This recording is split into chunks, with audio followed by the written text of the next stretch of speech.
You are live. Hello, hello, hello. Let me All right. Oh my gosh, there's a lot of people in that chat. Okay, so how is everybody? I hope you guys are doing well. Welcome to Tasty Tuesday. If it's your first time here, it is a live cooking show, so anything can happen. And I don't know the ingredients that I'm cooking with beforehand. Now, every once in a while, whoops.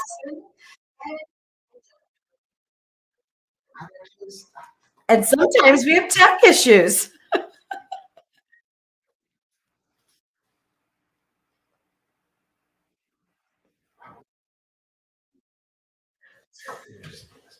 don't know why it won't let me adjust the volume. Okay, so Jeff had his earphone, whatever. What do you call those? Headphones, earphones, headphones on. And when he unplugged them, we could just hear all that noise in the background. So sorry about that. Anyway, so tonight, Jeff, we've been really busy. So it's our busy time of the year with cutting the grass and raising the chickens and all that kind of stuff. So because we just got a bunch of little chicks. And yesterday was move day. They moved from our little coop to our new big coop and our new big run and everything. So we have been so super busy. And Jeff was going to drop me off here and then go to the grocery store. And I said, Jeff, don't even worry about it. Why don't we just do something different? Why don't you, Jeff, pick out a protein and a vegetable from the freezer randomly, whatever you want. Pick those two things out. I will gather a few ingredients that I know I need to use up and kind of have an idea of maybe what flavor profile I want to go down the road with. And I'll make dinner, right? So I have my ingredients, which turned out to be quite a few actually. I just kept grabbing different stuff. So I feel like I'm well stocked for whatever protein and vegetable he delivers to me. So we're going to get to that in just a bit. But first, let me say hi to some people. Hi, Linda. Hi, John. Good morning. How are you? How's Australia weather? Hey, Barbara. How are you? And hi, Lucy and Norma and Juliet and Mary and Brian and Gail and Christina and Larry, Diana, Bonnie, Jolene, Craig. Oh my gosh, there's so many people here. Hi, Faith, Jacqueline. Did I miss people? Kathleen. Raven. Hey, Raven and Faith and Barb and Robin, Mary. Oh my goodness, there's just so many people. Mayor. And Mare, how are you? Latoya Ford. Hi, Latoya. How are you? Hi, Sandra. How are you? I hope everybody is having a great evening, and I'm looking forward to it. So I haven't tasted this yet, so we're going to see what I've been doing lately. And this is something new, so this is totally different. So it could be horrible. I don't know yet. I did a recipe. Well, it's not out yet, but I did a recipe for candied lemon peels because I want to use them in a cake. And so I did that video, and then I had these candied lemon peels left over, and I thought I'm going to make like a lemon drop frozen martini with them, right? Or whatever. It's not really a martini, but anyway, you get the drift. So I did that, and I thought, okay, this was really good. Now, because not everybody's going to make candied lemon peels and have them left over. So how can I just make this as a thing, right, that you could keep in your refrigerator? So I had a bunch of lemons. I sliced them up. I pressure cooked them with sugar, real sugar, and a little bit of water for 0 minutes, immediate release. And then I added some ice to it. So I made like a concentrated simple syrup, but then I added ice to it so that it would become, it's not even a 1-to-1 ratio. It's probably like 1 part sugar to 2 parts water when I get done with it. And that works out fine for the cocktails, for me, for the level of sweetness that I like. But today I thought I'm going to try something different. I'm going to use oranges that I need to use up, and I'm going to use Swerve instead of sugar. Here we go. So this is the Swerve version. So it is a nice, like, it's not super icy or anything like that, which is just depends on how much ice you put in. You put in the entire peel too. So everything goes in. So I grabbed about 3 of them to make 1 blender cupful. About 3 of the orange slices and probably about maybe a half of a cup of the liquid, and then some ice, and then I used vanilla vodka, but you could use whatever you have on hand. We made the lemon ones with rum the other day because Jeff doesn't like vodka. So I made him some with rum and he really enjoyed this. So cheers. And let's see. Now I might make a funny face. We'll see. It might be better. I don't know. Oh, here we go. Oh, that's so good. Oh my gosh. Now, I can't say that it would be just as good without the vanilla vodka because I am really getting that vanilla flavor. Oh my gosh, this is so good. Oh my gosh. And that's the Swerve simple syrup, right? Oh yeah. I know you don't like vodka, but you want to taste it? Mm-hmm. I can't tell. I forgot about that. I mean, I know I just said it, but that's how my brain is. It tastes like used sugar. It does taste like sugar. It's a little vodka-y for me, but that's me. I don't like vodka. Yeah, he doesn't like vodka. But anyway. Hey, Crystal, how are you? Okay, so I think Crystal left a message a little bit higher up. I think it's already gone by. This one? Yeah. I can't read it. Hello, just want to tell you I'm not sure how long I will be on the video because I know I've come down with a bad cold. Oh, no. Well, I hope you feel better, Crystal. Really. Hey, Barbara, how are you? And hey, Debbie, how are you? If I didn't say hi to you, it's certainly not on purpose. So the feed goes pretty fast. Hi, Darlene. How are you? All right. So Jeff's not going to know what I picked in my basket. So I've actually got the box this time. And he's going to go get a protein and a vegetable out of the freezer. You can pick from any freezer. There's 3. So he's going to go do that real quick. I don't know what he's going to pick. Hey, Kathy, how are you? Hi, MD. And I know that you told me your name a million times and I keep forgetting it because my brain, I am so bad with names. Oh my gosh. I am so bad with names. Faces, I can recognize. Names, I just can't. I can't remember them. Hi, Shell. I think that's what it is. And also my eyesight. Oh my, that's a whole nother story. We're not going to get into that today. I've already whined about that on a previous video. Hey, Rita, I don't even know if I said hi to you yet. So hi. Hi, Petra. How are you? So nice to have everybody here. I'm so excited. Hi, Janet. We have a video of the chicken coop, my greenhouse, which is all new. This was like our big project this year to get a greenhouse, a new chicken coop, a new chicken run. Jeff built a fence that connects between the two that looks pretty. And then the rest of it's just it already is. What kind of fencing is it, Jeff? What kind of fencing is it? And then you have it reinforced with hardware cloth or? Oh, it's welded wire. 2-inch by 4-inch welded wire. Okay, it's welded wire all in the back because nobody sees that, so it doesn't matter. Hey, Terry, how are you? No, it must run in the family. If you can't remember names, I can't either. But I remember the family names. But it's hard, I'll tell you. Hey, Tim, how are you? Hey, Deb. So anyway, so back to the video. So I told Jeff, though, I'm not going to play it tonight because we were going to play it for you, which I could have probably done it right now because it's more entertaining than listening to me talk, I'm sure. But I thought, well, not everybody's going to be interested in our chickens and our chicken coop. So I'm going to post the video. It's 8 minutes long.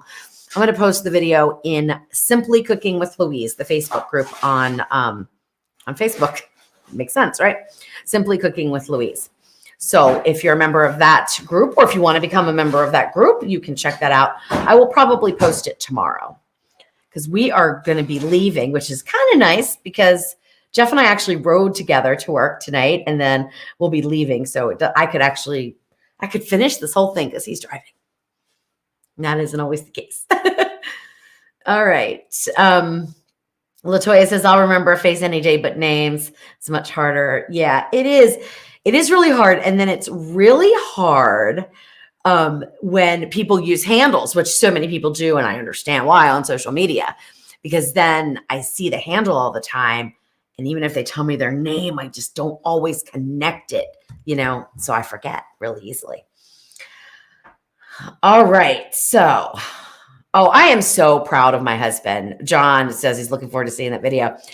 I am so proud of him. Like, he has turned this project into something just amazing. And I every time I look out the window and I see it, I just smile and I'm like, yeah, the chickens are going to be so happy. And it's just so nice to be able to go down there. And he put in an automatic misting system in my greenhouse because, plants like it hot, or most plants like it hot, but it can get too hot in the greenhouse and we don't have the shade cloth up yet.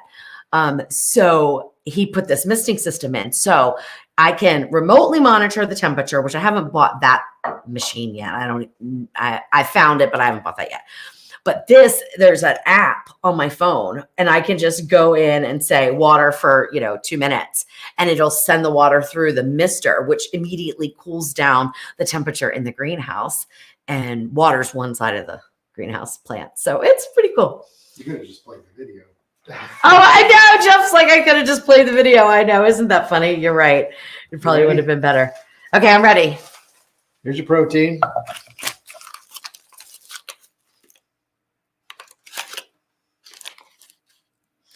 And of course, of all the chicken breasts, he picked the one that looks like it was in a fight.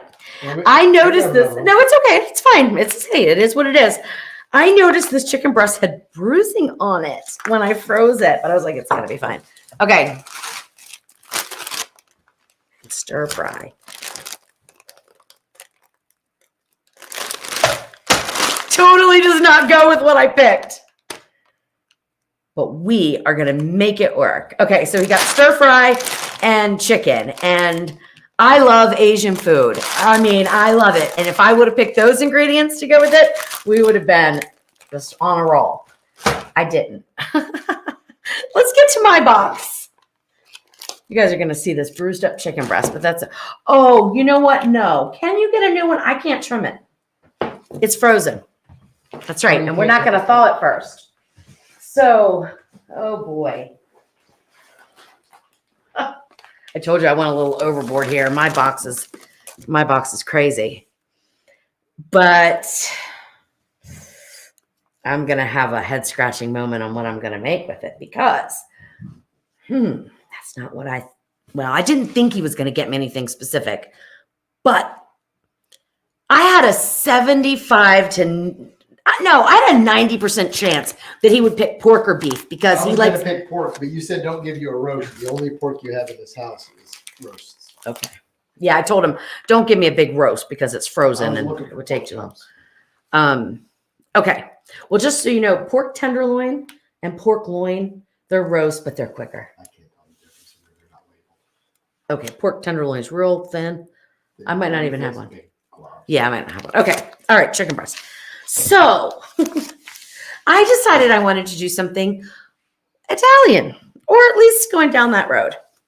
So what I have here, I have beef broth to go with our chicken. How wonderful. I have some lettuce, which is going to be really interesting. Here, put that there where you can use it. Yeah, I will. Yeah, good idea. Okay. So I have some romaine lettuce that I really need to use up. I've got various different kinds of cheeses for a specific reason. Some of them are the same thing. So I've got provolone, mozzarella, an Italian blend, and then I think I have a Parmesan. I'm going to put those over there. I've got some tomatoes. Oh, it's starting to come together. I've got some tomato paste. I've got more of this. Oh, I think I know what I'm going to do. I thought I might do a risotto, which I can make this work. That's that Parmesan cheese. I've got some roasted garlic that I made the other day and I didn't use. I've got some ricotta cheese. I told you my box is a little crazy. Sliced olives, an onion, some garlic, some fresh basil, and then some seasonings, Italian seasoning, garlic, onion, just things I have here all the time. Parsley, red pepper flakes for a little spice, and then balsamic glaze. I think I know what I'm going to do. And I think this is going to be absolutely perfect.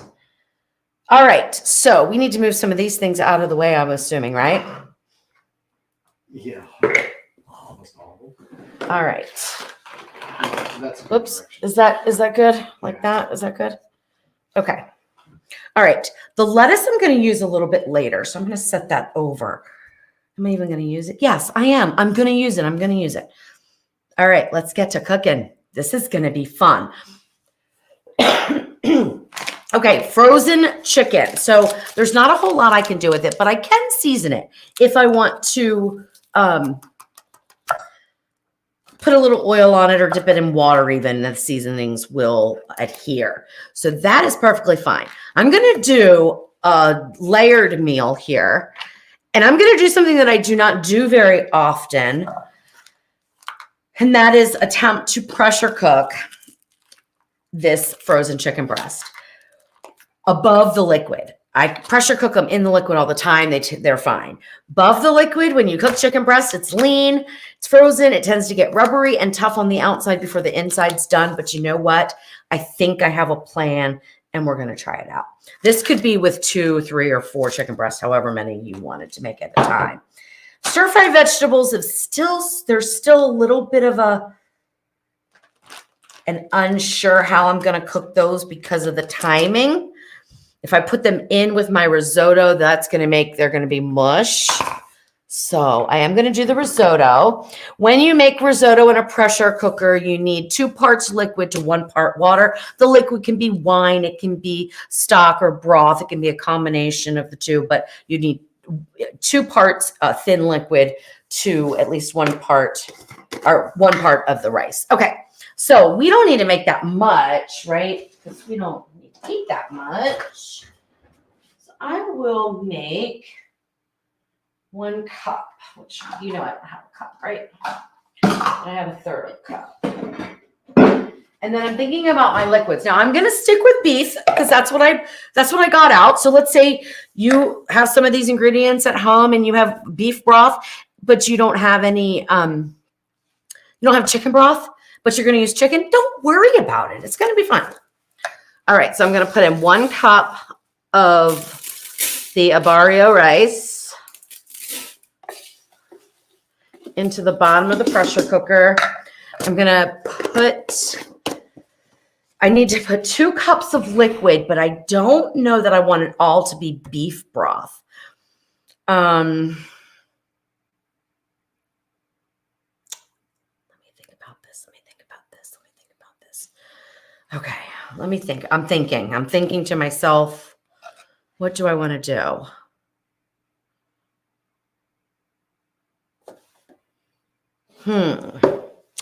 All right. I'm going to use the tomatoes in the rice. That's what I'm going to do. And so some of that's going to be the liquid. And whew, I'm excited. This is going to be fun. All right. Any comments? John's asking about pot and pot. Are you talking about to do the rice? Are you asking if it needs the same amount of liquid to rice ratio? I've never done risotto pot and pot, John, but I would say it would definitely need the same amount of a ratio because like stovetop, it's usually a 4-to-1 because you have so much evaporation. Making risotto in a pressure cooker is one of the most amazing things. It is so easy because you don't have to sit and babysit it. Now, this is chunks and liquid. It's 1 can of fire roasted. So it's not all going to count as my liquid, but I'm going to put it in there with that liquid. And I'm going to estimate how much liquid I have. And I'm going to say I have at least, I'm going to say 1/2 cup. Okay. Now, for good measure, we're going to put in some balsamic glaze that added maybe 2 teaspoons. And then I have 1 open and 1 not open. All right. So if I have 1/4 cup, then I want to have at least 1 3/4, but I would rather it be on the drier side and add some liquid at the end. Like I was thinking about adding some ricotta cheese in there. I have no idea if that's going to taste good or not. I've never done that. I don't know that I would want to put it in. Okay. All right. I think that's enough. Oh my gosh. So I put in probably about 2.5 cups. No, I'm sorry. About 1.5 cups of the beef broth. Oh my gosh. Am I going to make this? Is this going to turn out? Jeff, what do you think? I still don't know what you're trying to make. I don't know either. I guess I'm not trying to make anything. I'm just trying to make something delicious. I'm not really trying to like recreate anything. All right. So I'm going to put some salt in here. And I'm going to put in, I know, I just had a comment on YouTube. That is way too much salt for anybody. I don't know what recipe he was talking about, but some people think I oversalt things, but it's the way that I like it. So I'm putting in 1 teaspoon of fine grind sea salt and about 1/2 teaspoon of black pepper. And then I'm going to keep the seasonings simple. I think I'm going to keep the seasonings for the chicken more than anything, but we will do a few hot pepper flakes. And then, oh my gosh. Okay. So now we're going to put in our tomatoes, our beef stock, and the little bit of balsamic glaze. I'm going to put that in, give it a little stir around. That looks like that'll be good. Oh, I have high hopes for this. Now, to ricotta or not to ricotta? And to ricotta under pressure or not to ricotta under pressure? There is a good chance that the ricotta will be gross when you first open the lid. But you know what? I've never pressure cooked with ricotta cheese before. Well, that's not true. No, it is true. I have not done it. I thought about doing it for another recipe, but I didn't. Oh, no. Have I done it in lasagna soup? I thought you did it in lasagna something. I think I did it in lasagna soup, which is in my course. All right, now, oh gosh, okay. So I'm not measuring, as you can see. I'm putting about 1/2 cup, maybe even 3/4 cup right there on top. Oh, I didn't put the garlic in. I didn't put the onion in. I didn't saute the onion. I didn't do anything. This is just one of those things where you're just dumping and dumping and dumping. All right, so let's get these garlic cloves out and let's pop those in. I'm kind of excited about this. So anybody have any like ideas of like where I'm going with this or what I'm going to be doing with the finished dish? I think everybody's a little nervous about the ricotta going in at this point. Yeah, me too. Me too. But you know what? Again, nothing ventured, nothing gained. And you guys will know not to do it if I mess it up, right? That's the beauty of being live and trying new things. And you'll be a witness. Like I had something not turn out. What, last time, right? Where I didn't pressure cook long enough. Was that the beef sandwich? When did we do that? I don't even remember. Was that 2 weeks ago? 2 bulbs of roasted garlic. All right. Now, I didn't put any onion in. Do I want to put onion in? Yes, I do. I'm going to put some onion in. All right. Let's hope this one's still good. Well, that side's not good. Oh, damn. See what I told you? I know I need to use these things up, and that's why. That's why we're on use it up mode. All right. So that is like exactly not the way that you cut an onion, but we're going to make it work because I'm going to get the rest of the good part of the onion off of here. Looks good to me. I'm glad I didn't say that. I was thinking about doing it as a raw preparation, but I'm going to feel a little more comfortable with it being cooked, I think. Okay. All right. How am I going to cut this? Let's see. How are we going to cut this? Do we want big chunks in our risotto? They're going to kind of melt away. Now, does anyone know how long you cook risotto on pressure? I think it's 5 minutes. I think that's what I did with my pumpkin risotto recipe is 5 minutes. This is what we would call a very, very rough chop, like a very rough chop. And you know what? It's perfectly fine to do. All right, we're going to put those in. I will save the fresh herbs for later. And do we want sliced? No, I think I'll leave those for garnish. Okay, so sliced olives are going to be a garnish. These are going to be a garnish. So we'll put all that over there so I can, I think, get this chicken ready to go. Now, Jeff, do you think I should put anything? Oh, don't stir the ricotta. Don't stir, Louise. Don't stir. Yeah, I was looking at the Italian seasoning, wondering why you didn't put it. I don't know because I don't know if I want that. No, I want that on the chicken. No, I'm not doing it. Okay, that's that. Now, chicken.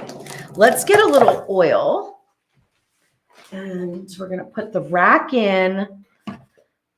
And I think the rack's going to be okay going in the low position. What's going to happen is the risotto is going to come up.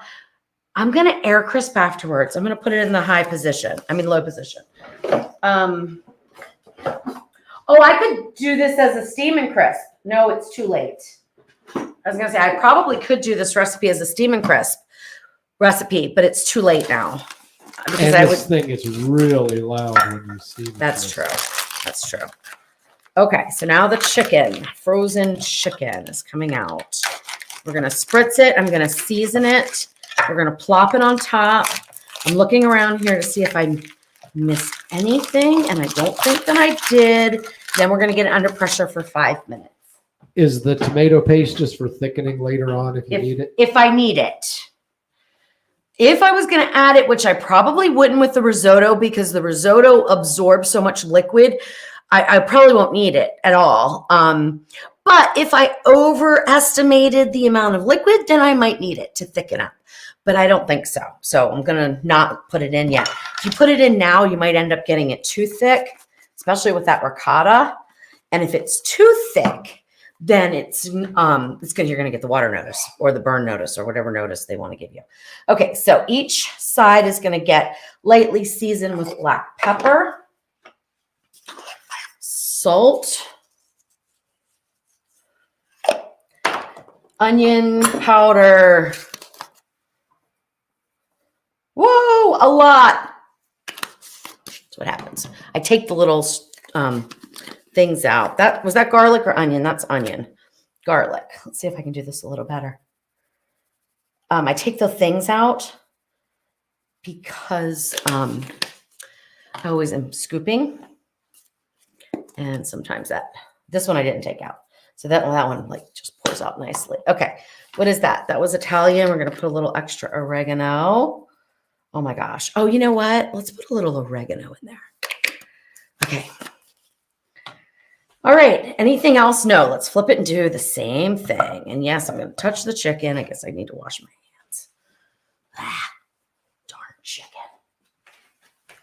Okay. Any comments? Anything, Jasmine?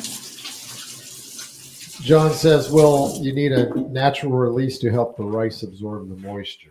Yes, but only 2 minutes, I think. But I might go longer because of the chicken breast. I'm not going to hurt the rice by going longer. But I could hurt the chicken by not going long enough. I don't know, honestly, if 5 minutes of pressure cook time is long enough to cook this chicken all the way through. So, but I can't go longer than 5 minutes. Like, so I have a feeling it's going to be. Man and G sees your dilemma. She says risotto for about 5 minutes of cooking, frozen chicken much more. So she's lost. Well, I don't know if it's much more, but what I'm going to do is do a longer natural release at the end, which is going to continue to cook that chicken breast just much gentler. So my hope is that we have a perfect chicken breast. And remember, I'm going to be air crisping at the end. Or whatever I do. I'm doing something at the end. I just don't know what it is. All right, so I'm getting all these seasonings on both sides. I'm making this more complicated. I could have just done a little spice rub, been done with it, but you know, that's what happens when you're live. You just kind of roll with it. Let's see. Onion powder. It's going to be an It's gonna oniony be chicken. oniony powder. It's going to be an oniony chicken breast. There's no doubt about that. Okay, oregano I like, but you know, in small doses. Now, so I don't have to wash my hands again. Let's get Tom's, Jeff. Okay. Let me find. Now, I'm super excited about this because if this works, it could be done with or without that risotto. Now, you know what? I only have one chicken breast, right? If I put it over here, what if I put the vegetables in a foil packet or pot in pot to slow the cooking? I know that some people don't, I won't say a lot, I'm not going to say some. Some people do not like to cook with foil. So now there is a problem with this though. And that's that darn ricotta cheese. That's like really, I'd have to like kind of put it over there where it's really going to get on the bottom of my pot. Is the risotto going to push it up when it expands? It's going to, yeah. I'm just trying to think what the cleanest way is. For me, I don't mind cooking with foil. I'm using foil. Yeah, it doesn't matter if that gets covered in cheese. No, I'm just going to throw it away and it doesn't matter as much. Now, I do not know if this is a good idea or a bad idea. Before you go too far, Jolene had a great idea. Oh. Move the chicken over the ricotta. Oh. Because it doesn't matter. Right. That's true. That's very true. Move that over there. That's very true. Thank you for that. Very true. All right. So I don't know if this is a good idea, my friends. I really don't. But I'm going to try it. These are older too. Like they are. All right. Huh? That is a big It is. I don't need to icy put, block of I know, and sauce. I can't put it over there because the cutting. Well, here, why don't I switch? Put the cutting board back here until it can get cooking, and then I can bring this up here. So, talk about some freezer burn vegetables. Like these might not even be edible at the end, but you know what? We're gonna try it. At least it won't be in our food if they're a failure. Exactly. If they're yep. When in doubt, separate. Okay. Now, frozen though, that's going to increase the time to pressure a little bit, isn't it? All right, but we've got our full meal now. Cross our fingers, say a prayer, go to pressure cook. We're going to go to... You didn't season the veggies. Is that okay? I don't think they're going to be edible. I'll season them after the fact. There's so much ice on there. What's going to happen as they thaw and there's just so much ice. They're not going to take the seasonings until maybe the end. John said put a bit of butter with the veggies. Oh, yeah. Or, yeah, I might have another idea. We'll see. Okay, so we're going to go to 5 minutes on high pressure. Hit start. Seal is sealed. Okay. Dirty, never used, which that might come in handy. I'll wash the cutting board. Okay. You can throw those in the sink. All right. Now this is break time, which means cocktail time and answer question time and chat time and all the other things. I'm gonna watch this over there so don't make noise. Okay, thanks. All right, guys, let's see. Yeah, butter and the veggies. But if I put it in now, it would melt into all the liquid, and it wouldn't be that good. All right, so hey, Robbie, how are you? So Debbie's asking, what are we cooking? I really have no clue. I put a basket together that was leaning towards something Italian. And then Jeff had the job of going into the freezer and finding a protein and a vegetable. He came back with chicken and stir-fried vegetables, which really were probably the last two things that I thought he would get, because he is a beef or pork man. So I was thinking he's going to get some kind of a beef or some kind of a pork. You know what I almost grabbed? Or I actually had it in my hand and I put it back. Sweet Italian sausages. That might have been too easy. Here, let me try that. I got it. I can try it with this. So what I decided to do was a risotto in the bottom of the pot with beef stock, because that's what I brought in my basket. Roasted garlic, some seasoning, some fire roasted tomatoes, a little bit of balsamic glaze. What else, guys? What else did I put in? Oh, and then I topped it with ricotta cheese, which I have no idea if that was like a big mistake or not. And frozen chicken breast on top with the frozen vegetables in a little pouch. You probably were here, Debbie, to see that. And now I'm just crossing my fingers. I seasoned the chicken breast. What I'm hoping happens is that the risotto cooks all the way, or almost all the way. It doesn't have to be all the way done. That the chicken is completely thawed and at least 80% cooked. I'm hoping that the vegetables aren't so freezer burned that they taste like garbage, because if they do, they're just going in the trash. And I've got some lettuce over here that we'll make a little salad with or something. But I'm hoping that I can finish cooking the chicken with a little of a dry heat at air crisp, maybe melt some cheese on top. And then honestly, my idea was to serve it on a romaine lettuce leaf. You know, if I have the vegetables, I'm not sure if I'll do that. So we'll just wait to see what happens with the vegetables. So yeah, Debbie, so a normal wing at night. Exactly. And this is the kind of cooking that I would do all the time before I started my recipe blog, before, just when I was cooking dinner, before the Ninja Foodie, even before, for Jeff and I for dinner, is I would just look through the refrigerator, figure out what we had, what we needed to use up, and grab a protein. And sometimes I would have him go to the store and get a fresh protein and not take it out of the freezer, because I'm not a huge fan of cooking from frozen, although I'm getting a little more used to it now. And I would just wing it. And I never wrote anything down. I could never make anything again. So we never had anything twice that tasted exactly the same, right? Yeah. I mean, one time I made keto chicken and waffles. Remember that? Oh yeah, that was good. Oh my gosh. I have no idea how I did it. And the waffles took me to get those perfected, probably took me about 8 tries. I got them perfected. And why didn't I write down the recipe? Who knows? Because I'm me. No, we need to try that one again. Oh my gosh. Going back to the drawing board on that one seems like I don't even remember how I started. I know egg whites. It's worth it though.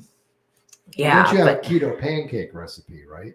I do. I do have a keto pancake. Well, I can probably try to use the keto pancake recipe, but pancakes cook differently, than waffles. And waffles you want them to be a little bit airy, a little bit crispier. Here's a good question from Mary. I don't know if you can see it. Yes. Is the 001 going to be obsolete? Making no more? Okay. So Mary, you probably saw my post. I don't think it's obsolete. So, I think there's going to be a new model of it or something. I don't see them totally shutting down the 6.5 quart line. I think that would be foolish of them. I don't think they're going to do that. I think that they've got something up their sleeve, and that the models that we have now are not being made anymore. So they're becoming a closeout item. They're not available in many places. And once they're sold out, they're sold, and they'll probably release a different version. But I think it'll be very similar. However, there's just another option. Another alternative, that it could be that they just can't get the parts for them. We're still having some supply demand issues. So it could be a temporary halt in making them. I just know the price went really low, and they're on closeout at Kohl's. And this is only for the 6.5 quart OL series with Smart Lid.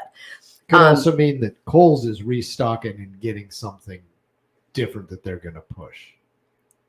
Yeah, but they're sold out at Target. They're sold out But did they go? Best Buy, They they're- went on sale at Best Buy and Target. And all They're those sold places? out everywhere except Amazon. I found them, you know, and I wouldn't be surprised if they're sold out or they're going to sell out. But again, I don't have any connection with Ninja. They don't tell me anything. So I have no idea. I'm just speculating based on what I've seen in the past. Like it just happened with the Ninja Creamy. The Ninja Creamy went on sale and it was a really good deal. And like the day after, they released a new version of the Creamy. It has the same functions, but a totally different setup. Like the way it works, I don't have it, so I don't really know how it works, but it like the cup goes in different. So, you know, I know that's not really an answer to your question, but I really don't know the answer. I don't think it's going to be obsolete though. I really hope not. But you know, if it is, and you still want one, you get the 8-quart. There's not that much difference. The only reason why I don't use the 8-quart, and I do use the 8-quart at home a lot, and I do use the 8-quart to test recipes to find out whether or not I need to make adjustments between the 6.5-quart and the 8-quart. So if my recipe doesn't say to make an adjustment between the two sizes, it means you don't have to. I will specify if you need to, because every once in a while you'll need to add a little more liquid to the 8-quart, but it's very seldom. But I don't use it on camera because it sits too tall for me. I can't see in there, you know, literally I would need to be wearing like, you know, stilettos back here. And that would be a whole nother funny thing. I mean, I can barely walk in flip-flops or sneakers, much less high heels. So yeah. So that's why I use the 6.5-quart. No other real reason. And I'm using the 1 lid versus the 2 lid. Not for any specific reason either. It's just a little easier, to be honest, just not And to it was have a that. little harder at first when you first started. It was. Shooting videos. Oh, I hated it. Hate's a strong word. I strongly disliked it because of the way it opens and the way it's facing you guys and the way it's facing away from me. It took a lot to get used to that because I was burning myself all the time. I was like, this is never going to work, Jeff. But I figured I just had to keep doing it and keep trying it. And now I'm very comfortable with it. I still like the 2-lid model though, really, quite a bit actually. I like the 2-lid model for stacking because you have a little more clearance, but yeah, both are good. All right, Robbie wants to know what I'm drinking. So interestingly enough, what I did was I took oranges that I needed to use up and I put them into the pressure cooker with about a half of a cup of water, 3/4 of a cup, maybe even 3/4 of a cup of water, but between a half and a cup of water. It doesn't really matter how much. 3/4 of a cup of Swerve, pressure cooked for 0 minutes, did an immediate release, then put in about 2.5 to 3 cups of ice, and then put it in a jar. And I just made this up just about an hour ago. So it's cold though, because I did the ice with it, right? It's not a 1-to-1 simple syrup, but it's perfectly sweet enough for me. Then I take 3 of the orange peels, 2 to 3 of the orange peels, and probably, I don't know, 1/4 cup of the syrup, put it into a blender cup filled with ice. And then I put it on smoothie function. And I ended up with, and I used vanilla vodka. And I ended up like kind of an orange creamsicle, but not exactly. If I put a little cream in there, I think it would definitely be more like a creamsicle, but I can get the vanilla flavor of the vodka and then the oranges. It's a perfect amount of sweetness. It's not too sweet. And what's surprising is there's 0 aftertaste. So there's 0, I'm drinking Swerve right now instead of sugar. And I am extremely sensitive and do not like most artificial sweeteners, except for Sweet and Low, which is saccharin, which is probably one of the worst ones for you. I love that one, right? I use that one in my coffee.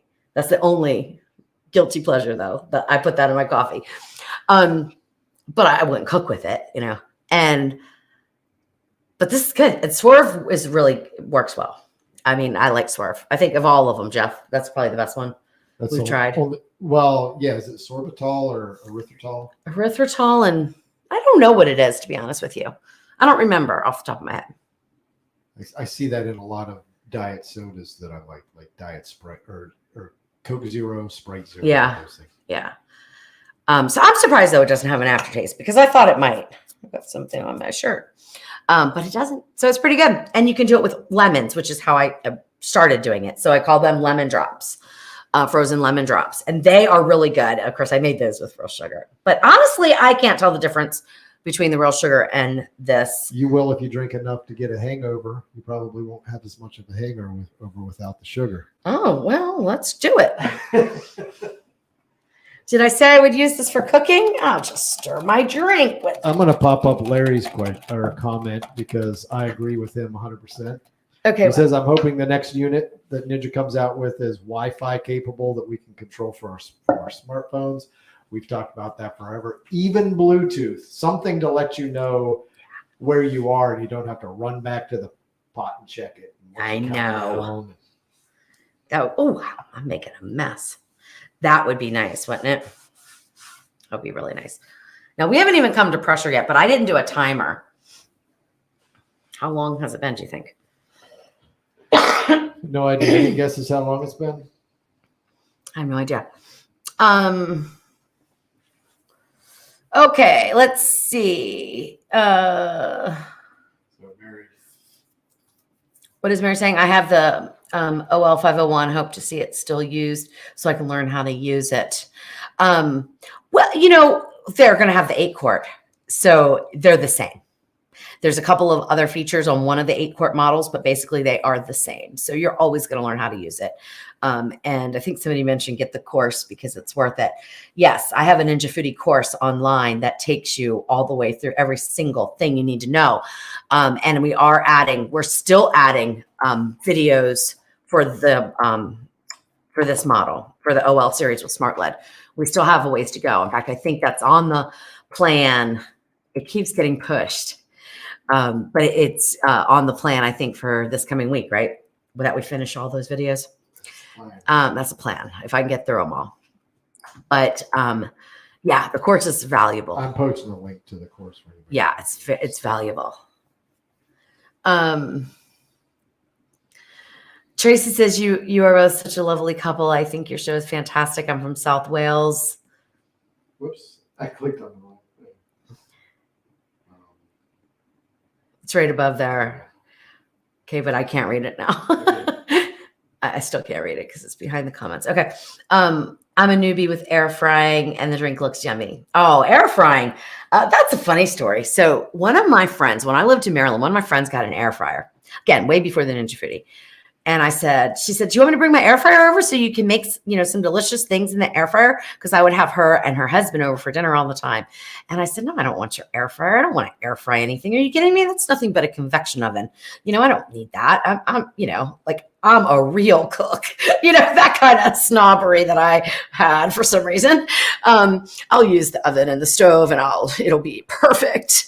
And so when somebody said get the Ninja Foodie, I was like, I don't need a pressure cooker and I have an Instant Pot. I don't need an air fryer. I don't need all this.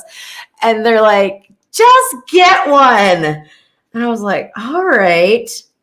Man, I fell in love like that. And it was because of the air fry function. I was shocked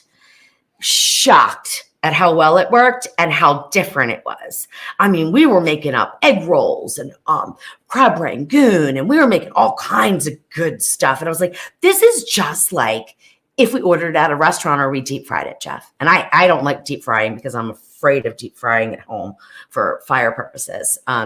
Because it happened, because my ex-boyfriend caught the kitchen on fire deep frying some rockfish. So, I've got a real story behind that. So I don't do it that often. But I was amazed. So yeah, so the air fryer is amazing. That was my long story to say I love air frying. And I didn't think I would. All right. Robbie, you keep saying, is your mom in the chat? Hi, Mom. Her mom, Jan, is in the chat. Hi, Mom, Jan. We were lucky enough to meet your beautiful daughter, and we had so much fun, and we have been friends ever since. And we met on a road trip. Yeah, we were somewhere near Lynchburg, Virginia, I think. Yeah, I think so. Yep. All right, let's see. I'm going to get a model that's talking about from the Ninja Foodie. It's really handy for me because I'm in a power chair and I love to cook. Yes, if you can get the smaller one, and then if you can set up a stand so that you can be over it, you can command it to do all kinds of great things for you. It becomes your oven, it becomes your stovetop, it becomes everything. Now, I am seeing quite a bit of steam, but it's all coming from where it should be coming from. I am not seeing the pin pop. I am wondering if we're going to get the water notice. Now, I'm pretty sure I had enough liquid in there. So I'm going to be a little surprised, but I don't know. And I don't know if putting those frozen vegetables, like we're getting a lot. And I'm smelling. Smells good. It It smells does. garlic. It smells like garlic. Roasted garlic. I don't know. If I get the pressure or the water notice or it doesn't go into pressure, that will be the second week in a row. Won't it? Second Tasty Tuesday in a row? I'm like, that is a lot of steam, guys. That's what happens when you wing it, though. That's why I say you don't have to follow my recipe, but follow the technique in the recipe and the liquid amounts and stuff like that, because I don't wing it in my recipes. They are completely well tested. This one I'm winging, and I'm not liking the way it's looking right now, to be honest with you, at all. But I am just going to sit here. See, the longer it takes to come to pressure, the more chance that rice has of absorbing the liquid and sitting on the bottom and then, burning to the bottom, which could be going on right now. Now, if that happens, guess what though? 9 times out of 10, the rice is going to be cooked, so the risotto is going to be fine. The chicken's going to be done because it's taken so long to come to pressure, and we can air crisp to finish it up. So I'm not going to ruin dinner. No pressure. Okay, so I'm not going to ruin dinner, even though I got the pressure notice. Now, I would suspect that possibly if I didn't put those frozen vegetables in there, that we wouldn't have had the problem. I think that cooled the pot so much that it just took too long, so we don't have any pressure. Okay, so what do? We don't have any pressure, so we can just slide it open. Now, what I'm going to do is turn it off, okay? It's not going to be heating anymore. Instead of opening the lid right away, I'm going to let it sit here like I'm doing a natural release. So I'm going to sit here for about 2 minutes. My feeling is it took long enough to come to pressure. Like I said, I think that the chicken's going to be mostly cooked. We're going to find out though. All right. Mostly cooked or mostly thawed? I think mostly cooked. I think the very center is probably not going to be cooked, which means we're going to have to do a low dry heat method, or I could take the risotto out and pressure cook the chicken separately. But I'm not going to do that unless it is like completely really raw. Oh my gosh. So we'll see. Did I ruin it? What are your guesses? I don't know. What are we stopping for dinner at on the way home? Oh, I'm sure there'll be something that comes out of this. It's going to be fine. It's going to be fine, Jeff. I'm just trying to think why in the world. So perhaps I didn't put enough liquid in. Perhaps I waited too long and the rice started to absorb and sit on the bottom heavy. Maybe the ricotta melted down. Maybe the ricotta. Okay. Or maybe the rice absorbed, because risotto is very absorbent rice. Maybe it absorbed all of your liquid very rapidly. Yeah, but the 2-to-1 ratio usually works. But I was guesstimating because I had those tomatoes, so maybe I underestimated. That could be. So somebody's saying that they love Gus Gus. I didn't see who that was.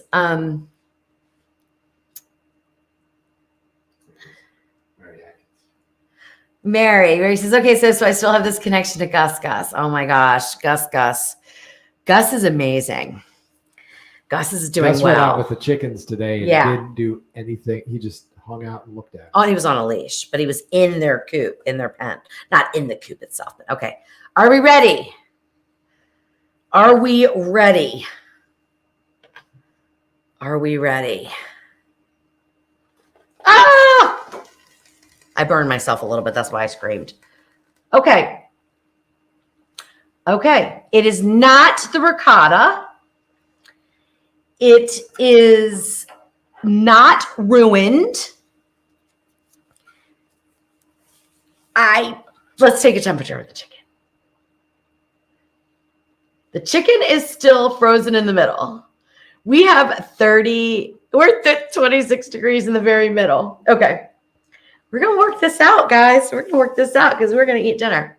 All right. So let's see what these vegetables are doing. The risotto is done. But I'm going to pivot a little bit. The vegetables still have ice in them. Okay. So this is what happened. I can tell you right now what happened. The frozen vegetables, the frozen chicken took too long for the pot to come to pressure because the ingredients were frozen above it. And in that time, the rice just had too much water in it. I mean, too much, it absorbed too much liquid. And that's what happened. Okay. Now, this is the thing. You do not want to stir all the way down to the bottom right away because if there is something burned on the bottom, you don't want to introduce that into the whole dish, okay? So I'm going to go around from the edge here, and I can see. Yep, I can see. All right, so this is how we salvage. I can see some burnt. This is how we salvage it, though. That's what we're going to do. We're going to salvage it. This is the way not to make risotto. This is how we're going to salvage dinner. And then I'm going to know next time I should have never put those vegetables. I was pushing the envelope way too much. All right. So just gently scrape off the top, being very, very aware of how far you go down because you don't want to get anything that's scorched. If you get anything that's really scorched, like I just got a little bit, but not too bad. If you get anything that's scorched, it can bring the entire flavor of the scorched into your dish. And guess what? I am seeing some ricotta right on the very bottom. So yeah, this was sitting here really cooking. Ricotta was a mistake, I think. Frozen things on top was a mistake. All right.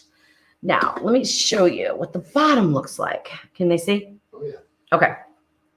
So I have salvaged probably about maybe 4 servings. But that's all. That's all I'm going to be able to salvage because the rest of it's going to taste like burnt rice, burnt risotto. I can smell it too. All right. Now that goes into the trash. This is a first. This is a first for me. Not a first that I burned something, but a first that I've had to throw away food on Tasty Tuesday. Okay. Now, Jeff, will you kindly just rinse this pot out? We need to do a quick recovery. I'll sit over there and give you my thing. Okay. We're going to do a quick recovery, guys. Okay. Chicken's got to go back in. But now it can go in with liquid. So let's do it different. Let's do it different. No, let's not do it different. We're not going to do it different. We're going to do it the same way. We're going to keep the chicken above. I'm going to see how bad this is.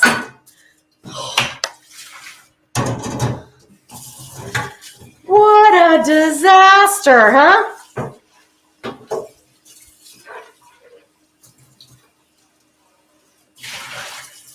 Diane saying, how much water in the bottom for an 8-quart? It depends on what you're cooking.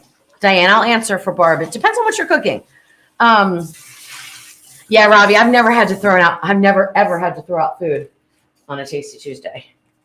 Never. But, if it's burned, it's burned. There's like nothing. You just can't recover from that because your food's going to taste like garbage. But I saved enough. I'm good. And I know where I went wrong and I'm not worried about it, right? Okay. Now, ordinarily, I probably wouldn't use beef stock. I would just use some water probably. But because I have it here, I'm going to put that in. That's probably about 3/4 of a cup. That's all I need to go under pressure. The only thing I'm going to do is put this back on and this back on the rack. We're going to, if I got the water ratios right, and if I got things right. Could I have prevented that and still done the frozen chicken and vegetables? I don't know the answer to that because I really think those were the culprit, but maybe it was the ricotta. So now if the end result is worth it, what I would do is I would eliminate one of the issues that I think might have caused the water notice. I would probably start with eliminating the ricotta cheese first because I could always stir that in at the end. And see how it worked. And then we would eliminate something else or change something else until I get it right. That's the recipe development process. But again, even when I'm recipe developing, I don't usually have to throw things away. That's a little disappointing. Okay, let me clean this up. I think I have stuff all over me, which is another thing I do. We don't have any paper towels. I've got stuff all over me. I'm bummed that happened. Okay, moving on. I am bummed, but not bummed to the point where I think everything's going to be terrible.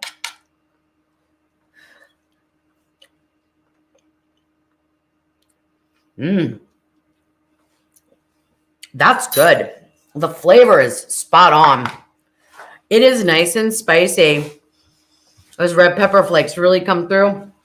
That is really delicious. The textures are good. It's creamy. Everything's good. Oh my gosh, that risotto is good, Jeff. Yeah. Yeah. And it doesn't taste burnt because I didn't dig down. I didn't mix it up with stuff that's burnt. Can I have a paper towel?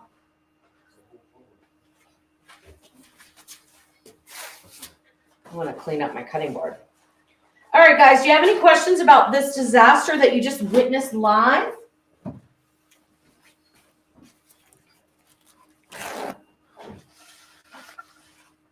Welcome to Toasty Tuesday. Yeah, I know. Toasty? Toasty Tuesday. Toasty Tuesday. Well, we might move the show to Wednesday and call it Wacky Wednesday, the way this one worked out, huh? Manon asks, would like to know where was the issue? Not enough liquid? I'm going through that in my brain. So when I looked at the bottom, the rice was really burning onto the bottom, but there was also an area where the ricotta cheese had melted down. My gut feeling, it's not that it didn't have enough water. My gut feeling is it took too long to come to pressure, or not enough liquid, I should say. It took too long to come to pressure because of the frozen chicken breast and the frozen vegetables, which creates a cooling. So if you think about the way pressure cooking works, when you've got your thin liquid in the bottom, it's heating to produce steam. The steam, when it fills the pot, pops the pin up and your pot is pressurized. But if as it's boiling, if it hits cold, it goes out of steam form back into liquid form, and the process repeats itself, right? Until it can warm everything enough that the steam stays steam and pops that pin up. Wouldn't you say that's an accurate thing? I say that to simplify, it was too much cold. Too much cold. Cold vegetables or cold chicken probably would have been fine. Yeah. But frozen both, blocking everything that rose had to go through frozen. Yep, and it just cooled it down. So as soon as it was heating up, it was cooling down. Meanwhile, the bottom element is still cooking. So because it couldn't come up to pressure fast enough, the rice absorbed too much liquid, burned to the bottom, and we got the water notice. So that is what I think is the culprit. I don't think it's the ricotta cheese. I really don't. But it could have been, but I really don't think so. So actually, if this turns out, which I think it's going to be delicious, and it's a really easy recipe to throw together, I think what I'll do, just for the fun of it, is do it exactly the same way, but take the frozen vegetables out of the equation first. Okay? Because I have a feeling that pushed it over the edge. I really do. I agree. And they didn't need to be, I mean, we could have used, you could have done those later. Yeah. Or in most cases, you don't have to use frozen vegetables. You might be able to use fresh or thawed. Yeah, the vegetables are really the trickiest thing because you've got to get them to cook at the time that the protein and the starch is cooking. That is probably the trickiest thing. So that's what's hard about making 360 meals, which this would essentially have been a 360 meal if it was successful, which it will be successful when I'm done. But I might have to think about what vegetables, what I want to do. Now, another thing that I could have done is put the chicken and the vegetables in a pan, like in the pan side by side, because then it would have only had to warm the pan up and gotten past the pan, right? But think about those frozen vegetables inside of this aluminum foil. That aluminum foil was cold as cold can be, and it was a big mass of it. So yeah, It's got to get through the foil to get to through the ice to get to the vegetables. yeah. I think that's what it was. It just took too long to come to pressure because I had too many cold things in the pot. Here's a great question You better from spill that. Margaret L. Mhm. She says, I'm new to the channel, just wondering if you've ever done or would do a video showing what you think should be in a well-stocked pantry. You know, you're not the first person to ask me that, Margaret. And in fact, somebody asked me about if I had that in my course, in the Ninja Foodie course. Do I go over like what seasonings you should have? Or what, I kind of feel like there's something similar to that, but not exactly this. I did something on salt, and I want to do one on blending flavors, but I haven't done one on like what's in the pantry because gosh, people are so different. I mean, everybody likes things different. So, I mean, just to shoot off some, like for me, I would say I would want an olive oil, an avocado oil. I would want 3 different kinds of vinegar. So some kind of a wine vinegar, whether it's red wine or white wine. I would want balsamic, and I would want a rice vinegar. Of course, I have an apple cider vinegar, and I have white vinegar. I have all the vinegars, and I have all the oils because it's so hard. I don't know everything, but you can't have everything, and people don't like everything. So it's so individual. It really is. And just be open, like have enough space in your pantry to be able to expand because you're going to learn about new things and you're going to want to add them. I think, okay, so we're under pressure. We didn't have any problems that time. I don't know if 5 minutes is going to be enough, and based on what we just saw, but we're going to find out because Not with that 26-degree chicken. That's 26 degrees. That's below freezing. How is that possible? How can it be colder than freezing? How is it possible? It's not. There's something wrong with that.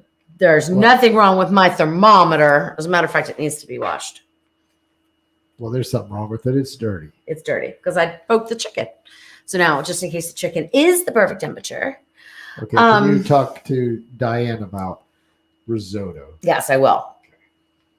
It tastes like creamy rice, basically. I mean, obviously, you could cook differently. So the difference between risotto and a white rice is just how absorbent it is. It's a short grain rice, and it absorbs more liquid. So you have to use more liquid with it. And usually, you want it in a creamy. You want to serve it kind of creamy. But you can there's no flavor in my mind to risotto. You add the flavors that you like. So I made this sort of, in an Italian style with some roasted red tomatoes, roasted garlic. I didn't put any seasonings except salt and pepper. I put some ricotta cheese, which I actually really like the taste of the ricotta cheese in there. It's not something that I have ever done before. What I don't like is I don't like the look of it so much. You can see the little bits of ricotta. So that might go out of the recipe altogether just because from a visual standpoint, it's not the most appetizing. And it could have been part of the culprit to the water notice.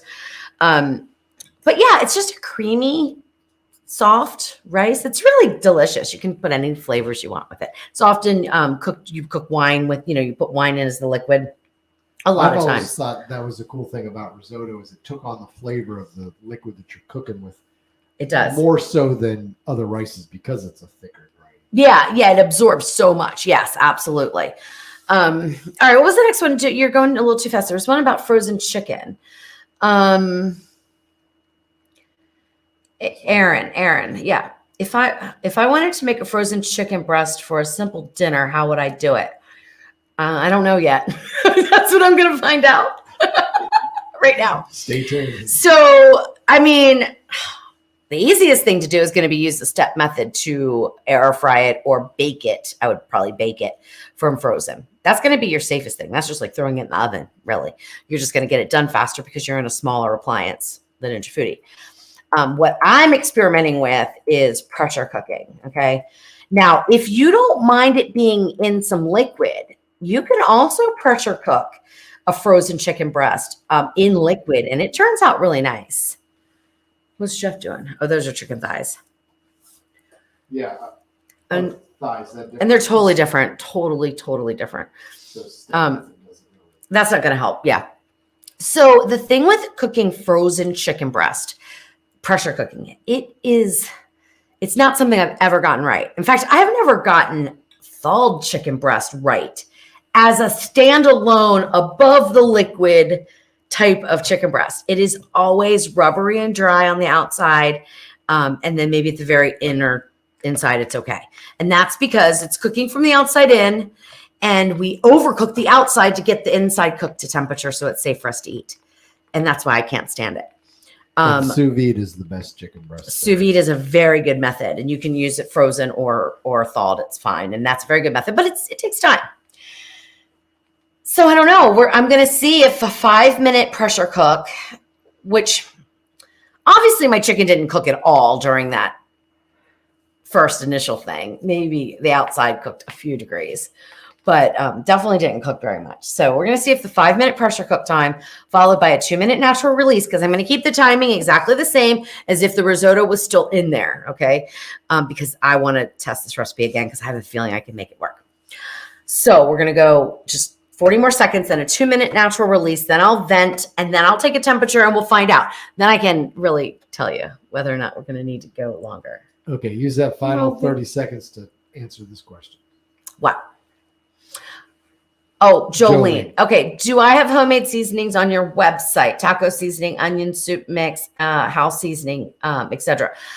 I have them in recipes. Okay. So like I have for my barbecue rub that I use on my ribs, I have that in my raspberry Ninja Foodie rib recipe. Okay. And in some of my taco blends, just like some of my Mexican recipes, I have what I use is my taco seasoning. I have not yet pulled them and made blends with them, but that is a great idea. And I wonder, like, would you guys want the recipe on the website so you can go out and buy all the spices and blend it yourself? Or would it be easier if it was blended already and you just bought the jar of it already blended? So think about that. Let me know. We've talked about doing 2-ounce jars, and we've talked about doing little 1 recipe packets. Whatever it takes. Yeah, we've talked. Yeah, because I've got $1 million rub that I really want to bring to market. It is so incredibly good that I have not shared the recipe publicly because I just really want. It's a special rub to me, and we used it in my barbecue restaurant, and it's just amazing on so many things. And one of the ingredients is really hard to find and not something that people would be able to buy except in bulk. And, it would, in order to make it at home, it would cost you a lot of money. So I thought that would be a perfect one, right? Because nobody's going to have this ingredient, I don't think. Very few people would ever have it. So I don't know if I'm going to put that one on. The rest of them, they're there, but you probably have to hunt for them. So yeah. Let me know if you'd like them separated out. I don't know. What would I call them? Louise's taco seasoning. No, I think salted pepper. Something use the same salted pepper name. That's true. Okay. Cut these olives. We're almost to the 2 minutes.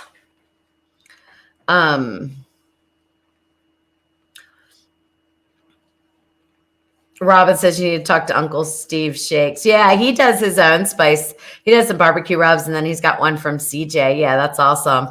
But this would be under my brand. I would do it under my brand. Oh, that's awesome. Terry made the raspberry rubs yet. Oh yeah. Oh, Terry. Oh, good. So you made the raspberry glaze and the rub that went on the ribs. That raspberry sauce is so good. It's a glaze. Oh my gosh, it's a barbecue sauce. It's so good. Which one did we make the other day? Was that raspberry? Yeah. When we made we made triple berry. Oh. Because I didn't have any raspberries in the freezer. Oh yeah. We had made triple berry and then I strained it, right? Oh, it was so good. Or did I find raspberries? I thought it was raspberries, but anyway, whatever it was delicious. Yeah. And I just sort of made it up with what I had on hand, but based on that recipe. Salt and pepper specialties. Do you want to address Denise's? What'd you say? Oh, I always make extra of your seasoning when using in a recipe and put the leftover in a small jar to use when I need it. That's awesome. That's a great idea. That's awesome. I need to do that. Do you know how much it time? Lasts so long if you got humidity though.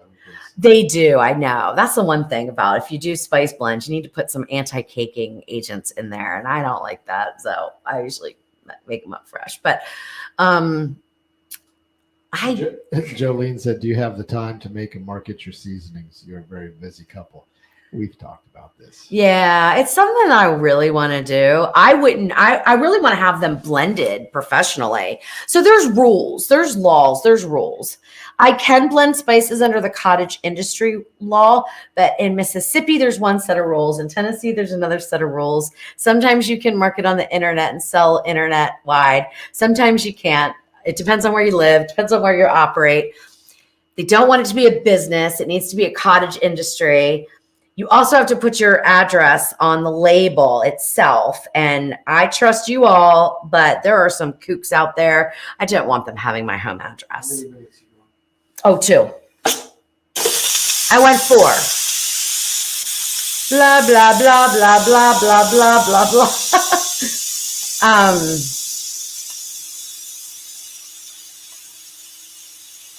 Aaron, I have a blueberry barbecue sauce. Use that one. It's good too. Really good. It's good, but the blueberry's better on beef and chicken. It's really good on brisket. It's really good on brisket. It's really good on chicken. I don't know if I've ever tried the blueberry on pork. I don't know. We did a chart where we actually tried every sauce. That's right, we did. Every protein, and I don't remember what they got. I do remember the strawberry and beef. Not a good idea. Strawberry and beef was horrible. It was a horrible pairing. Gamey. Really made the meat. That roasted strawberry was so good. I don't even know if I have that recipe anymore. The roasted. Remember when I roasted the strawberries and then made the strawberry barbecue sauce, and then I turned that into a strawberry lemon vinaigrette salad dressing? Oh, it was so good. It was so good. Okay, are we ready? Here we go. What is our temperature, Mr. Chicken? Outside, 180. Inside, hey, that's not too shabby. That's actually a little hotter than what I would want it to be, because what I plan on doing is, I know I use this for my drink, I think, but it's okay. We're all friends here, right? Try not to dirty like 100 dishes every time I cook, and it's almost impossible. All right, so now, beauty of the Ninja Foodie, whichever model you have, you can do this. You just may have to switch the lids. We're going to stop. We're going to do air crisp. And I'm going to go on, we don't have that far to go, so I'm going to go on the high temperature. So I'm going to air fry, and I'm going to go on 400. I'm going to keep the clock at 20 minutes, but it's not going to take 20 minutes. In about 3 minutes or so, I'm going to add on some cheese on top. So my rice is going to be cold. Ordinarily it wouldn't, because it should all be coming out at the same time. You want to get a plate, babe?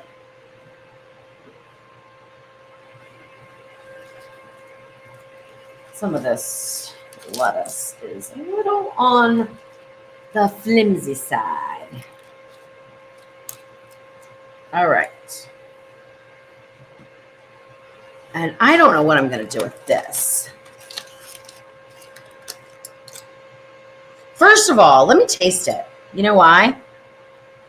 It's done. But remember I said how icky it was? Like freezer burn? No, it's fine. It's fine. It's perfectly fine. All right. perfectly fine. All right, Jeff. Okay, this is going to be weird. I know. And this should be hot. And you're going to think I'm strange putting it on a lettuce leaf. I don't know that I would do this as the recipe, but it's kind of what I thought of. But you know, this is good cold. So this could be a cold dish. Make ahead, and then it could be a cold dish. These vegetables would not go with it ordinarily at all. All right, my plating is terrible so far because I didn't.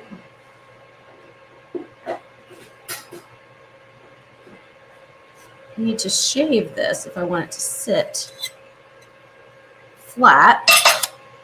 Now, pretend my plate is clean. Oh, I'm making a disaster of this. This isn't working. Forget this lettuce leaf thing. I thought it would be kind of cute, but it is not cute. So we are not using it. It is not cute at all. Looks terrible. It's not going to add anything. It's going in the trash. Okay. We're done with that now. So now we're having a plated dinner.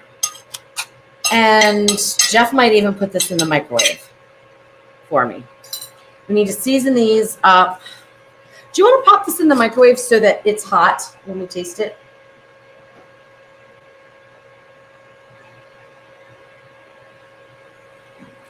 Shred the lettuce. That's an idea too.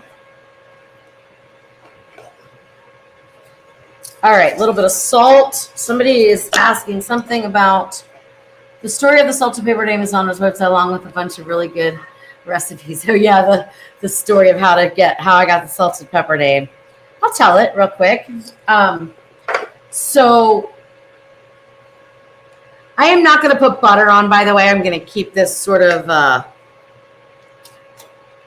with this same seasoning profile. So I'm going to use balsamic and then some Parmesan. Okay, so the salted pepper. Well, when I was trying to come up with a name for the recipe website, I really was so lost at what to call it. I really just was at a loss. And we kept throwing out names and nothing sounded right. Thanks, babe. Nothing sounded right. And then I don't know how Jeff and I were throwing names back and forth. And then I think he threw out the salted pepper. And I was like, oh my gosh, like that is amazing, because when I was young, we would always go to my grandfather's house for like football Sunday, right? I wasn't a football fan, still am not, but we would go there and they would always have a vegetable tray and all kinds of food. I mean, all kinds of yummies. And he always had the peppers, all the slices of different bell peppers. And I liked the tomatoes, I liked the carrots, I liked everything else. Cucumbers, one of my favorite, but I did not like the pepper. Whether it was red or whether it was green, it didn't matter. I did not like the taste of bell peppers. And then he says, well, come here, let's put some salt on it and you taste it then. And I tasted it with the salt on it. I was like, what? It was mind-blowingly delicious. So I thought, that really pairs pretty well with the salted pepper. So that's how we got the name. And Terry, if you're still in the chat, going there every football Sunday, to get to Bowie, it seemed like it took 4 hours, but the food was always great. Say hi to Skip. Hey, buddy. Hey, Skip, how are you? He said you need to send him a reminder. He always forgets and shows up late. Oh, that's okay, because this one I really screwed up. So I'm kind of probably happy that you... Okay, we're about 5 minutes in. Let's do a temp again. Okay, so we're up to about 143 in the middle. And that's getting up there. That's getting good. Still not done. We want to top with mozzarella, but I think I need to go a little bit longer. Okay. We've got to make this look pretty, and it doesn't look very pretty right now. Are you going to drizzle with your glaze there? Yeah. It would be good over the risotto. And I am putting black olives in there. Yep. I don't know why I'm going to open a can of black olives just to put them in there. Not worth it. Not worth it. I'm not going to open a can of black olives just to put them on there. Although I really think, I'm thinking about colors now.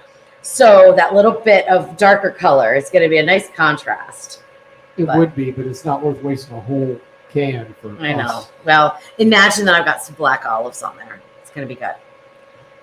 Yikes! Are we almost done? And then my plate is really messy, but instead of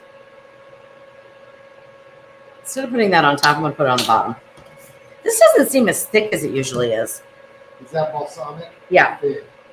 balsamic. Well, I like the fig glaze. All right. Good. And I would probably want to put the chicken on top of the risotto. I am not a food plater. What I mean by food plater is I'm not a food stylist. Like, I don't have that eye. So I'm going to do the best I can. And I'm going to chase my vegetables all over the place. All right. Like, I would never put those on a plate in a restaurant, but they're going on my plate at home. Okay. Now, let's get some provolone and mozzarella blend on top of this chicken because that chicken looks terrible. It looks terrible. But we're going to put a nice little bit right on top there. And hopefully the fan doesn't blow it off before it melts. I didn't think about that. Is that going to happen? I've got a way to do it. Just close the lid, but don't turn the fan on. Give it a second to just use Yeah. So I would have to actually stop it. This is going to be too and now we've gotten to a recipe that is too complicated to make. That happens. Yep. So I got to think of a workaround for that. Oh, slices. What, sliced cheese? Sliced mozzarella and sliced That won't blow provolone. off, yeah. And that won't blow off. See, there's always a workaround. You just got to think of it. It only needs to sit there for a second, then you can turn the fan on. Once it starts to melt a little bit. Yeah. I wish I had a nice thick thing of mozzarella here too. You're not going to chiffonade that basil? No, Okay. I'm not. But I am going to put some here. And now I've got stuff over here that I don't even have any room for. And yes, I'm putting cold on wet. Yeah. I'm making a mess. I'm playing with my food. It's okay. It's all right. Oh my gosh. What would a professional chef say right now? They would be like, get out. Gordon Ramsay would be like, get out. You donkey. Yeah, get out. It's raw. Get out. Oh, well, that's why I cook for myself and you guys and not professional. Oh my gosh. Fun times, friends. Okay. Now, it worked. But now we need to get this done. Like, are you ready? I'm ready to be done. I'm ready to be done. So let's switch gears again. Let's go to broil, which is grill, by the way, but it's the hottest temperature. And let's just get this chicken cooked. And let's get it out. And I'm going to be totally honest with you if it tastes like garbage. And it might. I'll be totally honest. Where's my plate, though? The plate looks like garbage. I don't know why this is not thick. I know the glaze is supposed to be really It's supposed to be really thick. Maybe because it's 100 years old. Oh. That could be. It expired in 2020. We're all going to die. We're not going to die. There's so much vinegar in there. We're going to be fine. Take a drink, Jeff. Oh, no, don't. You're driving. That's right. I'll take a drink. I won't drive. I won't die. It'll be fine. It will be fine. Yeah. That's what happens live. I should like erase these after the fact. Why are they incriminating? It sort of, huh? Don't you think? Sort of. Don't worry, my face will tell us if you like it or not before you even before I use words. You're right. Yep, I cannot get over my facial expressions too much. Okay. All right.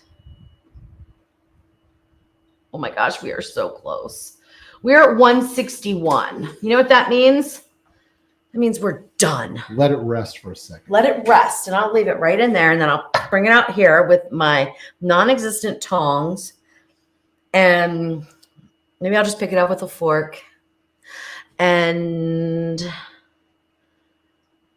I could have gotten some browning on the chicken. I think that would have been pretty, and I didn't.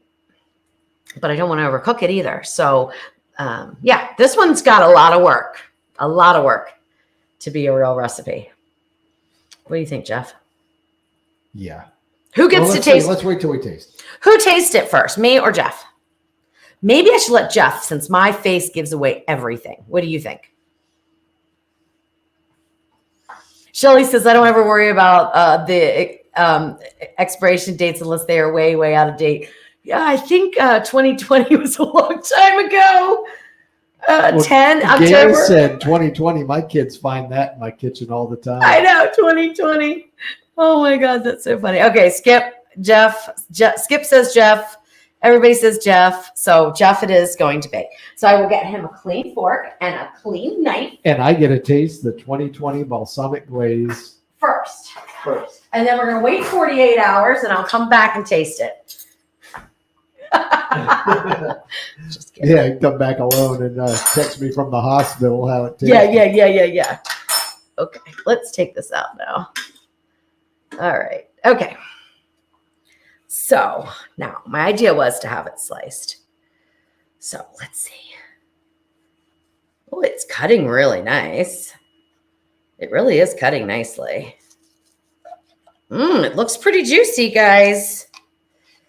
It looks pretty good. Now, if you see anything red coming out, that is the tomato that was on the fork, I promise you. That looks actually really good. Let's just throw that in there for right now. I'm pretty shocked. Okay. Whoa.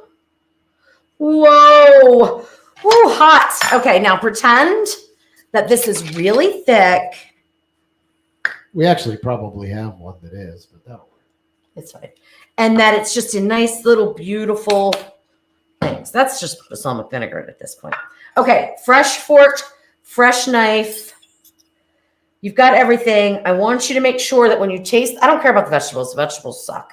They're okay. They're not that great. I want you to make sure that you get some chicken, a little bit of the basil, and some of the risotto. Okay. A little bit of the basil. Here we go. Yeah, there's some basil, so I want you to cut some of it. I mean, it doesn't have to be the whole leaf, but. Some basil and some risotto. Uh-huh. There we go. The chicken looks amazing. This is awkward, but I'll get it. You didn't get tomato. That's okay. You can zip up some more of the risotto.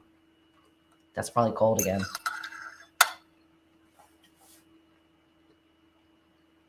It's got no flavor.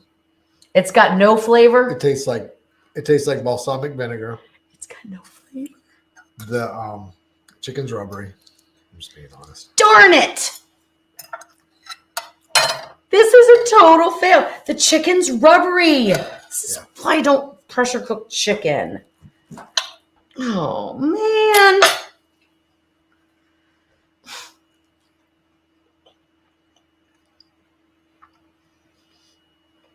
Okay, I don't think the chicken's rubbery, but it is strange texture. Yeah. Chicken has no flavor. It's like, oh my gosh, you know what it tastes like? It tastes like one of those marinated turkey breasts that you get that are really processed with a lot of like sodium injections. That's what the texture's like, right? Yeah. Wouldn't you say that? Okay. Yeah. There's just even the risotto is one-dimensional.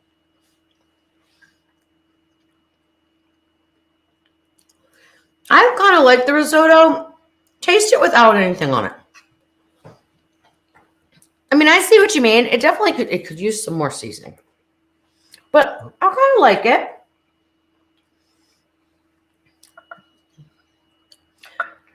No, we're just failing. We just failed. Okay, let's do the vegetables. Come here. Come here. Watch that be the best thing. They're the thing I need to count on. All right. Well, I totally failed this one. And all right.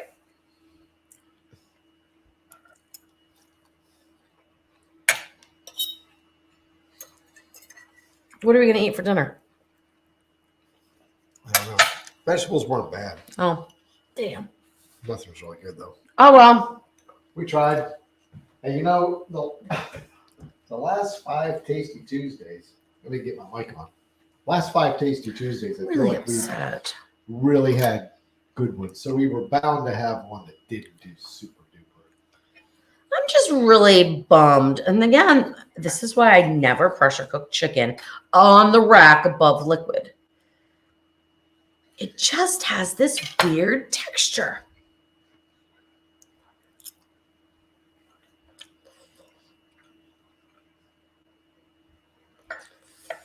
No, it's not good. I'm glad the lid blocked your face as you spit that in the garbage. I don't eat bad food. I will not waste the calories. I don't Juliet eat it. says order pizza. Oh my gosh. What do we have, Jeff? We can order a pizza. It'll be ready by the time we get through summer. Man, what a bummer. I don't even think, I think I would totally revamp the whole thing. Right?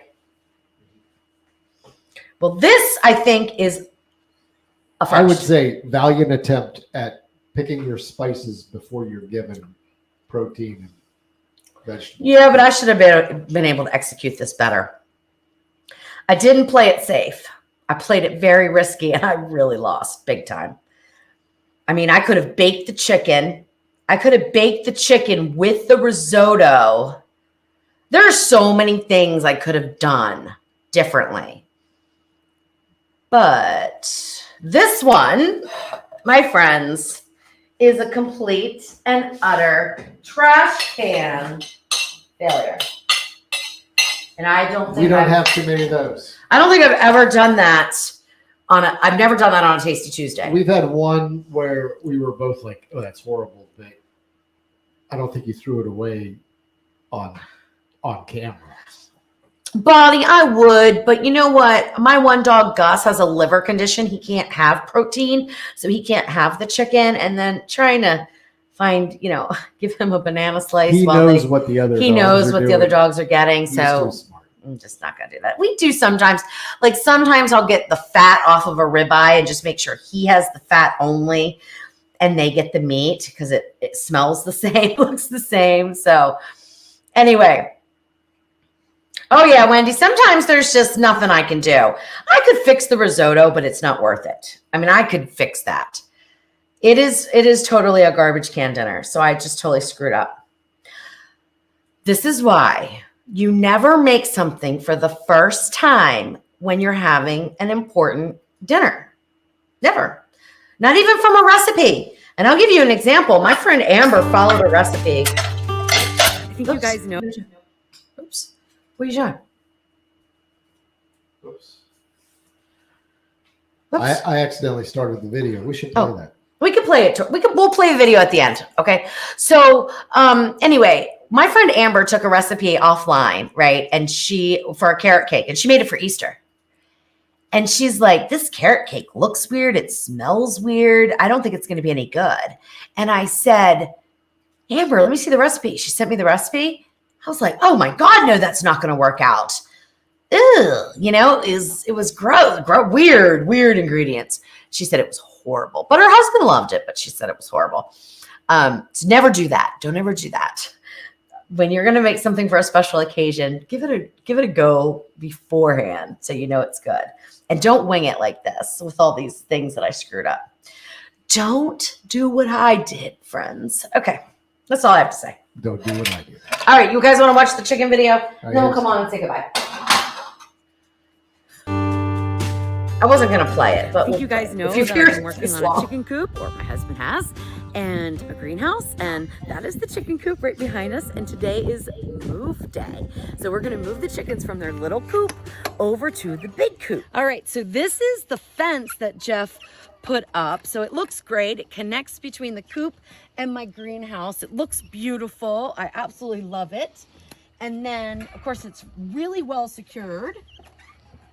So the chickens can't get out and nothing can get in. It's got hardware cloth on the inside here. Let's close that door. Nice latch. And this is their outdoor run. There you go, girls.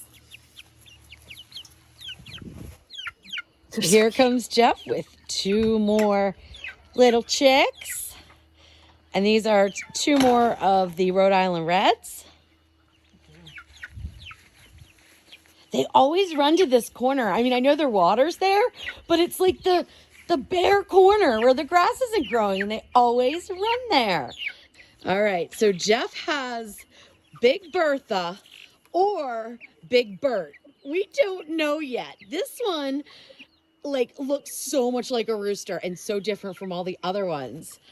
So it's really, I mean, not only is that chicken a little bit bigger, but look at the comb.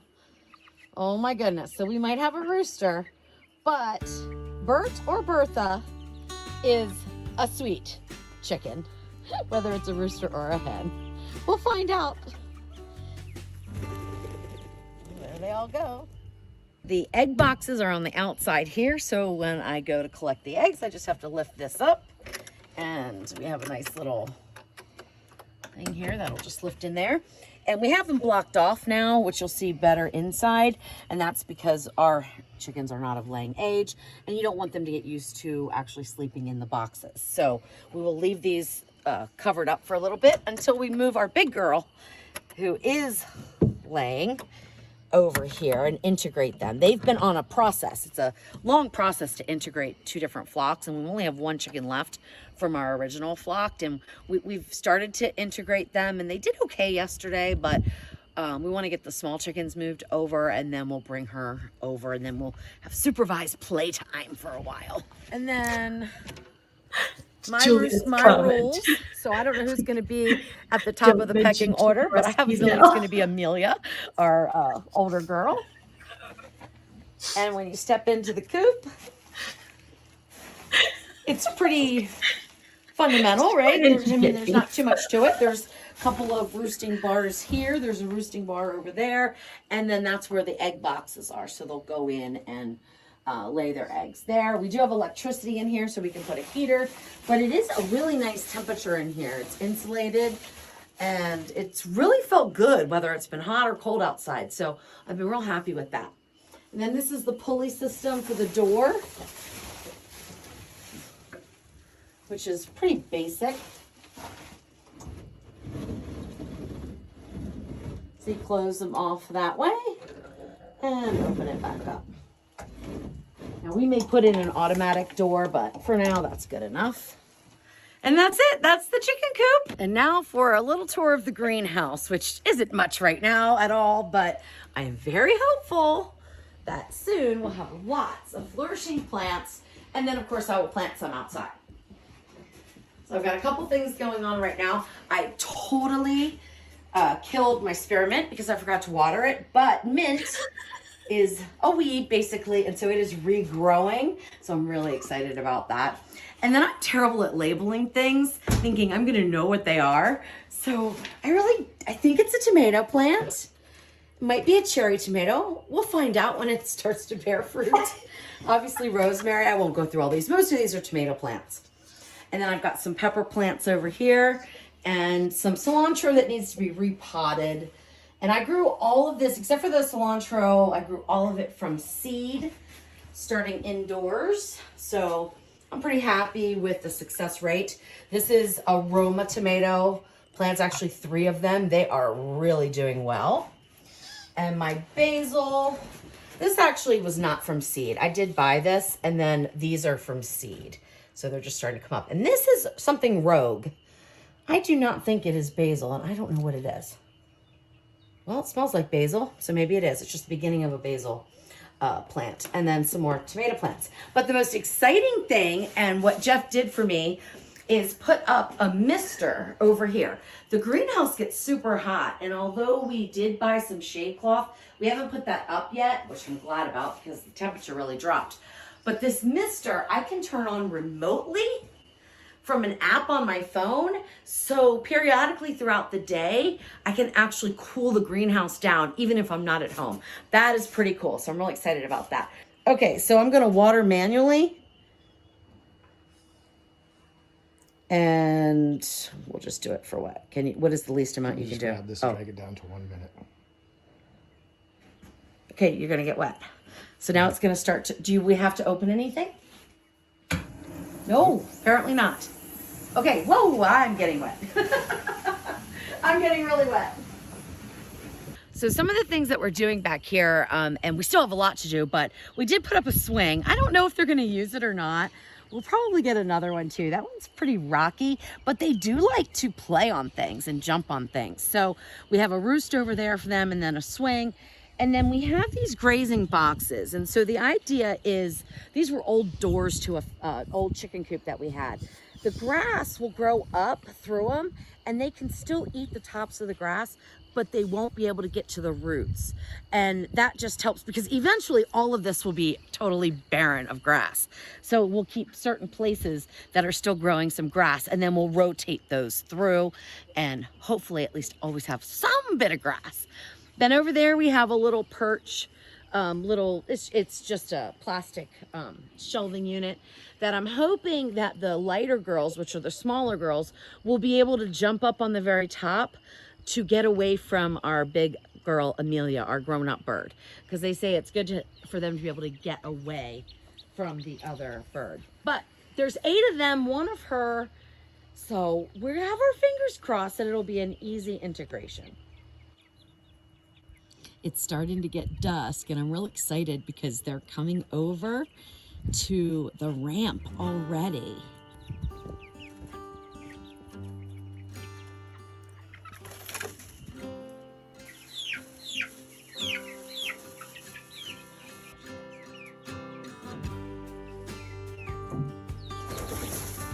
We're watching the chickens roost and one decided to roost on my shoulder and I was scared and I think I just pulled my back out. Oh, this is lovely. Oh my gosh, that's so funny. Okay, my back feels better now. What do you do? You scared me. Hi. Thank you for turning around. That makes me feel better.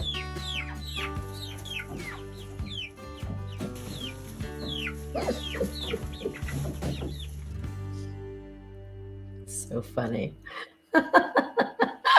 Oh my gosh, that's so funny. So a couple comments. Yeah, what a terrible thing. Hey, at least, well, maybe, I don't know. I took only 2 bites of the chicken and threw it away. That's probably even worse than eating the whole thing. I think so. Yeah, what a bad plan that was. Bert set us up. Oh man. Like, nope, you're not eating chicken tonight. We don't eat our chickens. No. Yeah, and then somebody else says you can film on YouTube and upload to film on your iPhone and upload to YouTube. Yes, we know. I did, I'm not going to be starting to put chicken videos on my cooking website. I don't think people want that. They don't want to see that. I think there's certain people that do, and so that's why I'm going to share them here, and I'll share them in my group and stuff on Facebook. And Jeff and I talked about doing another channel, a cooking channel that's kind of more like what we do behind the scenes. So it's not really about cooking as much as, I mean, I use the word farming very loosely, but gardening and, dealing with the chickens and, the little. As soon as we get our first calf, we'll be farming. Oh my gosh. So nuts. We're getting bees next. That'll be interesting. All right, guys. Juliet, farm to table. I'm just not that girl. I wish I could, but I love those chickens. I do not think that I could kill one of them myself. And Jeff could probably do it. I don't know though. Not one of those. I've fallen in love them. with every one of them. Especially not Angel. Not Angel and not Bert. Yeah. They're all good though. They're all cute. So if we were to do that, we would make them probably all the same breed, and we would get 50 of them, and they would be in a different coop. More of a tractor coop that you pull across the ground, and you just grow them out, and then you kill them. But apparently, it's a big deal. So anyway, and anyway, somebody else was saying, Lois was saying something else about the chicken, and I forget now, Lois. So I'm not going to keep everybody, but you said something about marinating it. It was frozen, so that wouldn't have helped. That's not that question. Not that. No, it yeah, that wouldn't have helped. But I do understand what you're saying, marinated or brined or something like that. But honestly, it kind of has the texture of brining with no flavor, though. But it was all across the board weird. I didn't like anything. The risotto was okay by itself, but it's cold now. Like, it was better when it was warm, but it's cold now. It just didn't work. It's a fail. We have a fail. We have thumbs down from me. No excuses. We have thumbs down from Jeff.